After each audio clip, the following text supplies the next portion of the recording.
Welcome to CoreLogic's housing market update for May 2019.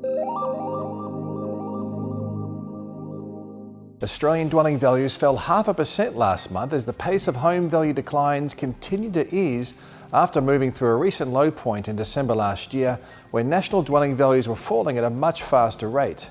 The latest housing figures take national housing values 7.2% lower over the past 12 months to be down 7.9% since peaking in September 2017. The slowing in the rate of decline is attributable to an easing in the market downturn across Sydney and Melbourne, where an improving trend in the rate of decline has been evident over the past 3 months. In December last year, Sydney dwelling values were down 1.8%, with the pace of falls progressively moderating back to a month-on-month decline of just 0.7% in April. Similarly, Melbourne values were down 1.5% in December, with the rate of decline slowing to 0.6% in April. Other property market insights are supporting a subtle improvement in housing market conditions, including a rise in mortgage-related valuations activity, as indicated by CoreLogic's platform data, an improvement in the ABS household finance data for February, and the fact that auction clearance rates are holding around the mid-50% range across the major auction markets.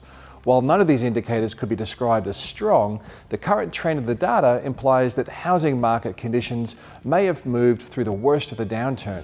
Although the national rate of decline has improved, the geographical scope of falling values has broadened in April.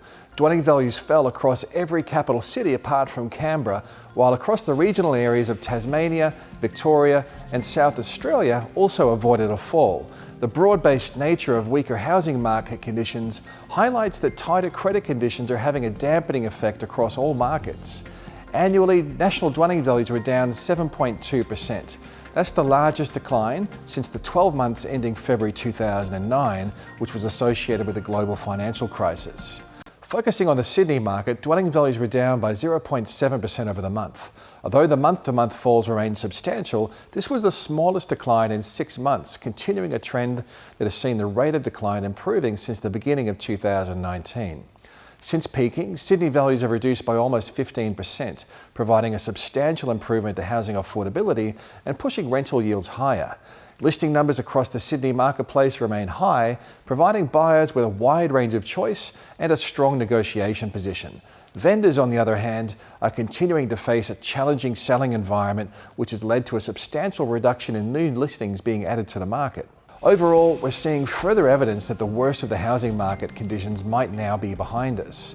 Values are still broadly declining, however the pace of decline has moderated since December last year, and there are some tentative signs that credit flows have improved, albeit from a low base. Considering that tighter credit conditions were one of the primary catalysts for the housing market downturn, any sign that credit availability is improving would certainly be a welcome outcome for the housing market. According to the Australian Bureau of Statistics, lending to households for dwellings, excluding refinancing, was up 2.7% on a seasonally adjusted basis in February. Additionally, a rise in CoreLogic valuation platform activity throughout March hinted a further improvement in housing finance numbers, which will likely be reported by the ABS in their next release. Another indicator of a subtle improvement in the housing market can be seen in auction clearance rates. They're holding around the mid to low 50% range, albeit on low volumes relative to a year ago. The correlation between auction results and housing market conditions is strongest in Melbourne and Sydney, where auctions still comprise a much larger proportion of selling activity. While a mid-50% clearance rate doesn't suggest housing prices are set to bounce back, it does imply a closer fit between buyer and seller expectations, and the improved auction success rate supports the reduced rate of decline in housing values across Sydney and Melbourne.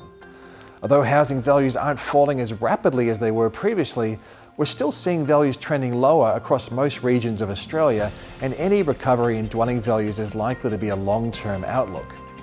Listing numbers remain elevated across all capital city markets, providing buyers with a wide range of choice, plenty of bargaining power, and little in the way of urgency. Capital city listings haven't been this high at this time of the year since 2012. Despite total listing numbers remaining elevated, fresh listings being added to the marketplace across the combined capitals are down 31% relative to the same time last year, indicating extremely low vendor confidence. The lower number of new listings entering the marketplace shows there is minimal sign of panicked selling. Prospective vendors seem to be comfortable in delaying their listing until selling conditions improve. The prospects for lower interest rate is another factor that could support an improvement in housing market activity later this year. While borrowers are still facing tougher serviceability assessments and scrutiny around their overall debt levels relative to their income and their expenses, lower mortgage rates will certainly be a net positive for the housing market. Mortgage rates are already around the lowest level they've been since the 1960s, and any further reduction is likely to be well received by the market. On the other hand, the federal election outcome could deliver a wild card for the housing market. A change of government could see taxation policies relative to the housing market rolled back or removed, which would be an overall negative for investment demand. According to the ABS, investors currently comprise 27% of the value of mortgage demand, excluding refis, down from 43% back in 2015 and now well below the decade average of 34%. A further reduction in investment activity without a commensurate rise in owner-occupier activity would likely place further downwards pressure on housing prices, especially across the heavily supplied, high-density sector of the market.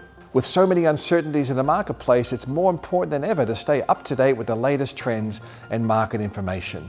Make sure you're keeping up to date with the latest facts and figures via the research pages at www.corelogic.com.au.